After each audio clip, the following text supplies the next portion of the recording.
Okay, so Otaku Tour Guide here with another stack of comics to grade. And these are just comics in my personal collection. And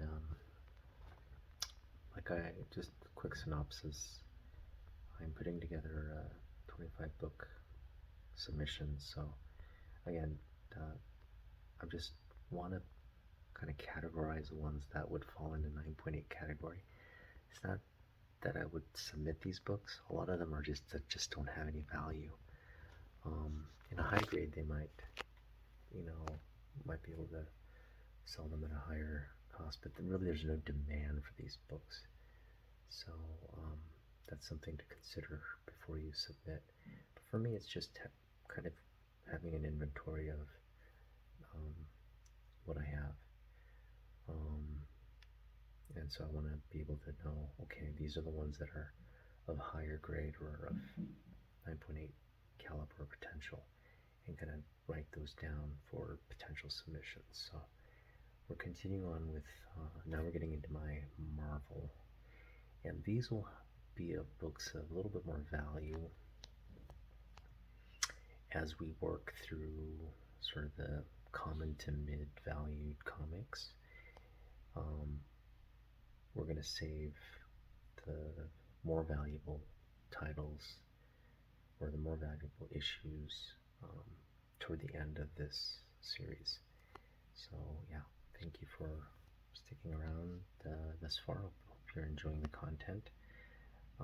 Again, I am just a collector, a hobbyist. I'm not selling much online. My eBay, and that's the thing. I don't particularly want to sell much of my stuff. I'm kind of like a hoarder in that regard. I do want to sell to be able to buy more stuff, but even the stuff like that is not much value. Because it's something in my collection, it's hard to let go sometimes. But I know, so if I want to add to with the limited funds I have, if I don't sell or trade comics, I'm never going to be able to get some of the issues that I want, and there's a lot that I want. So we'll have to see. But anyway, grading these comics. So let's just pull out some comics here. Let me pull them out first, and then we'll go into them. Okay, we're starting with. Now I have this entire set, and for anybody who's been watching my videos, you know I'm a big Frank Miller fan. Who isn't? Frank Miller is, in my opinion, what he did with Batman Year One and The Dark Knight Returns is just, that's comic writing at its finest. And I know Neil Gaiman so I haven't read The Sandman, but I read Neil Gaiman's novels, so I know how good of a writer he is, and I have the Angela miniseries as well as the Spawn issue number 9. So those are just two reveals.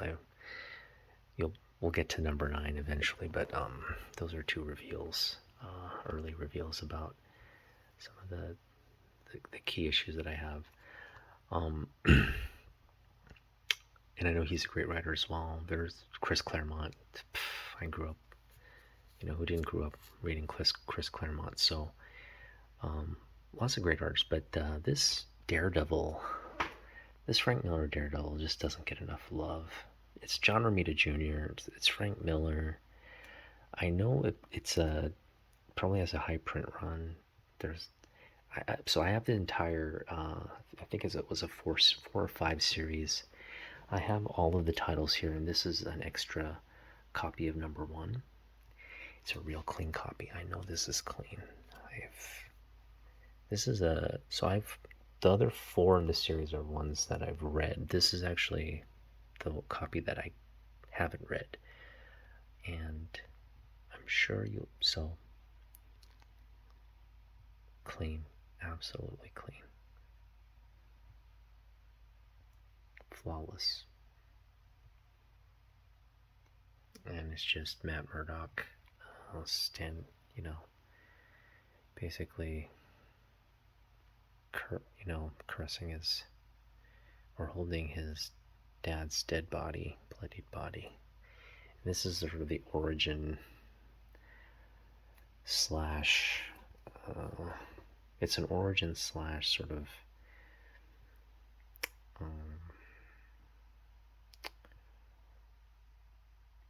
like he takes on the Kingpin in this series, and so,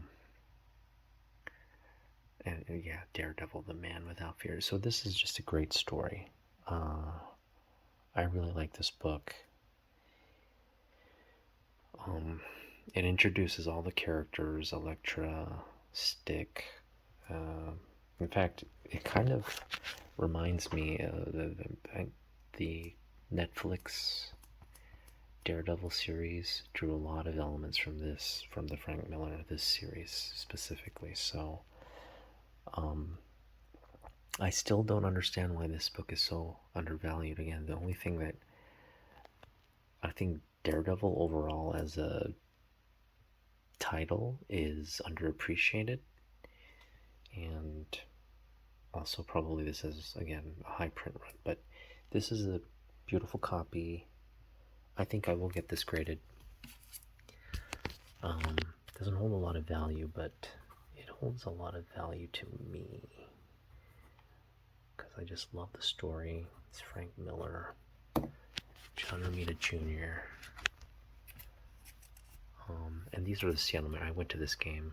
It's the last game of the season. We didn't make the playoffs, so absolutely worthless unless you're an Ohtani fan. This is where he hit his 46th home run of the season. So if you're an Ohtani fan and you want you want the ticket stub of where Ohtani hit his 46th home run of his MVP season, hit me up in the comments and make me an offer for these tickets.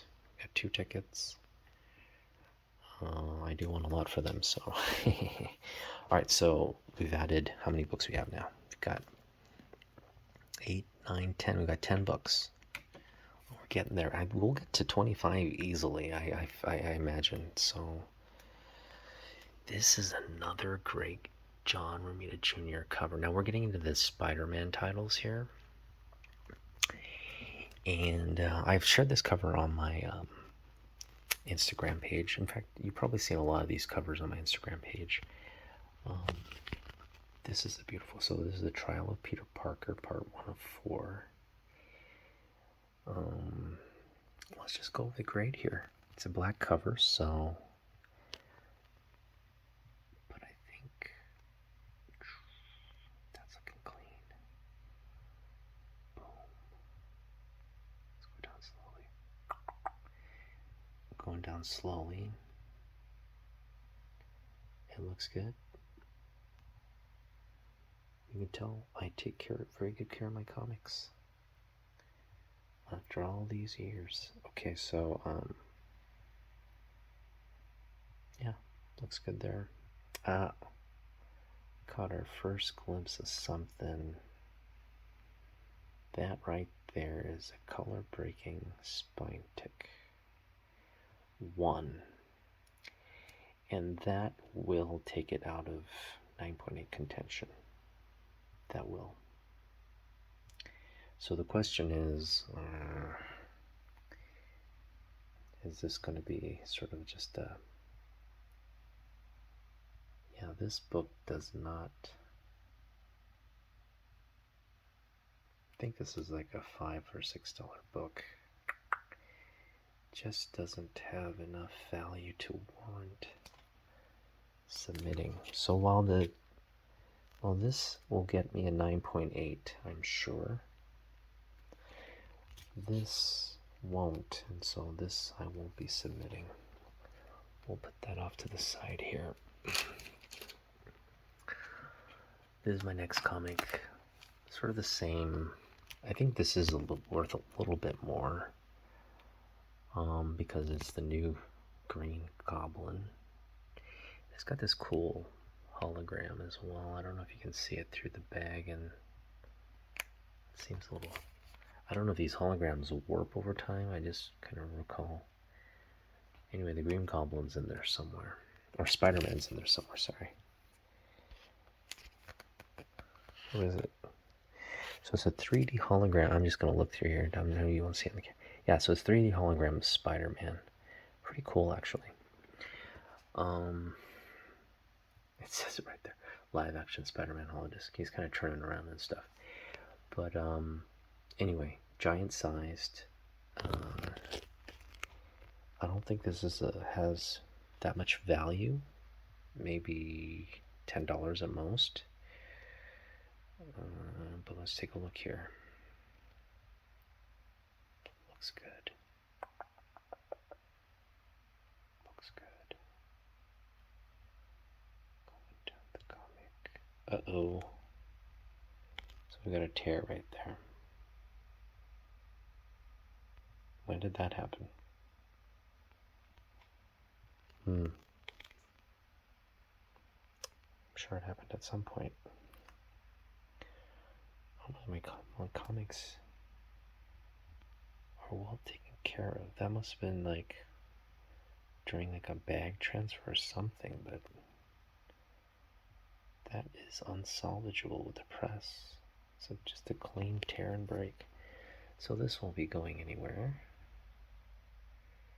In fact, this is going to be below very fine minus, so I'm going to put it over here in the Spectacular Spider-Man 225. Spectacular Spider-Man 225 is a bad grade. It's got a tear. So without that tear, though, man, that's the thing. Without that tear, it would be a... What's that? Is that like a tick? Looks to be like a very minor tick.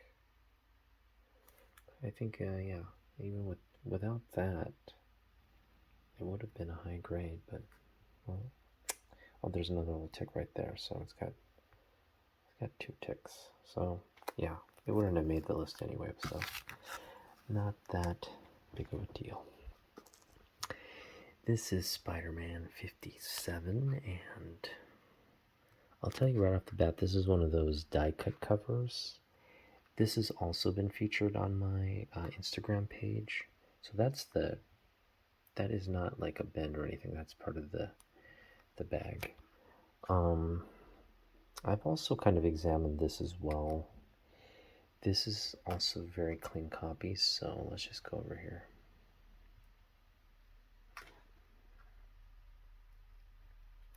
We've got maybe a little corner blunting, right? Like a little bit of, no, that's negligible. I think I could get away with that. Nothing. Gonna go the long view so you kind of get a long view of this. No spine ticks or anything there. That looks clean. Go down a little more. See? That's clean. So I'm just going to assume that bottom edge and corners are clean, which they look like to be so. And then up this edge here, which should be okay. Please don't have a rip like that previous issue. Yeah, it looks good. So unless there's something on like the interior of this die cut or on the back, this would get a 9.8. So Spider-Man 57, I'll write that down here, is our 11th book.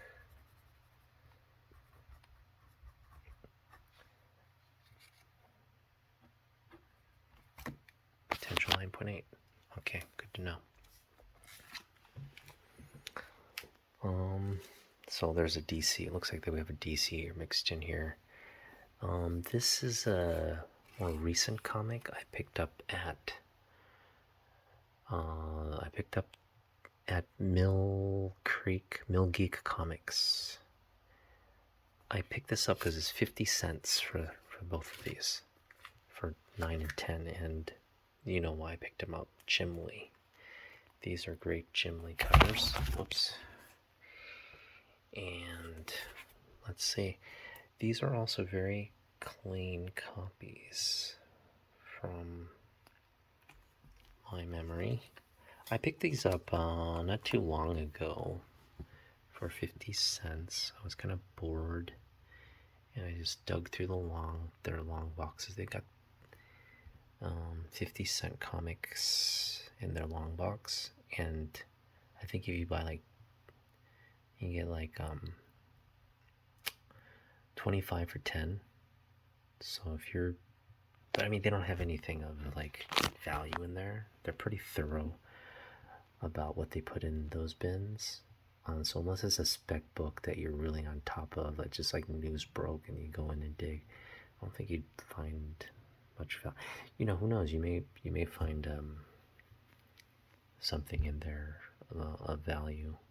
I don't want to say it's complete, because I didn't even have much time to go through all of them. I just was kind of speed flipping through books, but I found these two Justice Leagues, 50 cents, Jim Lee, and they're very clean copies. So 50 cents, I don't get them all day for that's Jim Lee.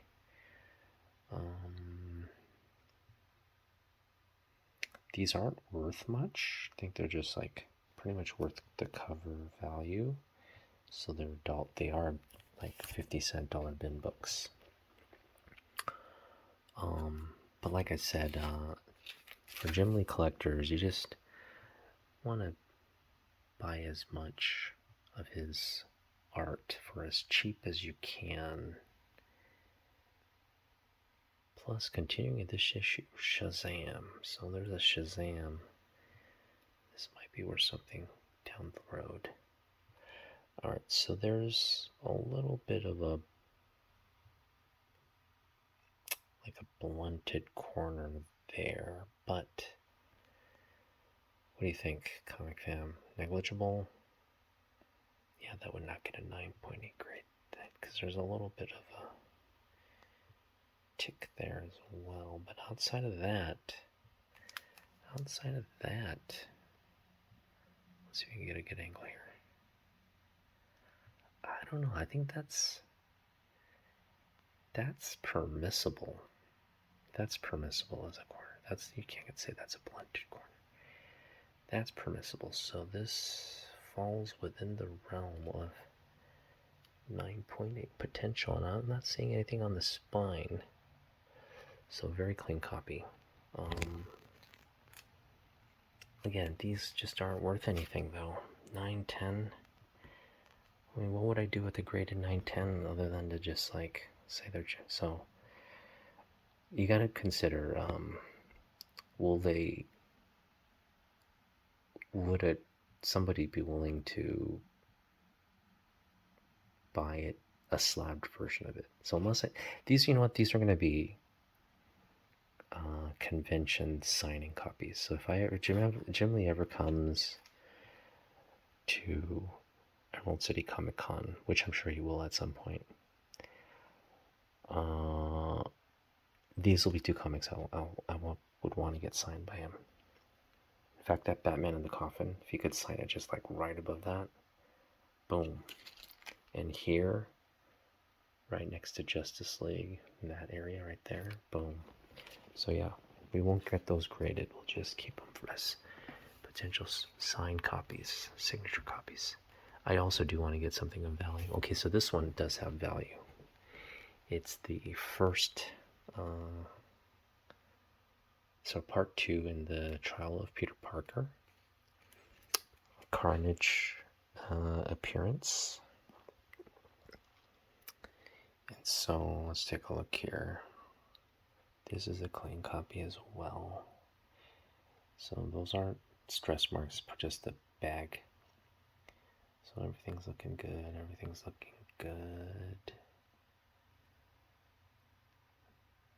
Corner looks good.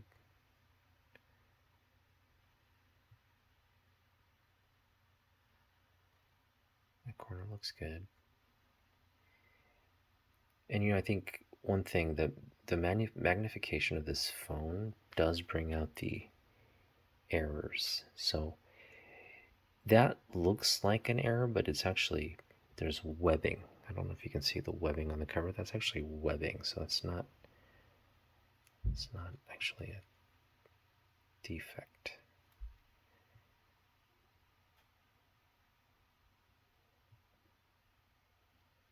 Boom. 9.8. Amazing Spider-Man 403. I think we will submit that.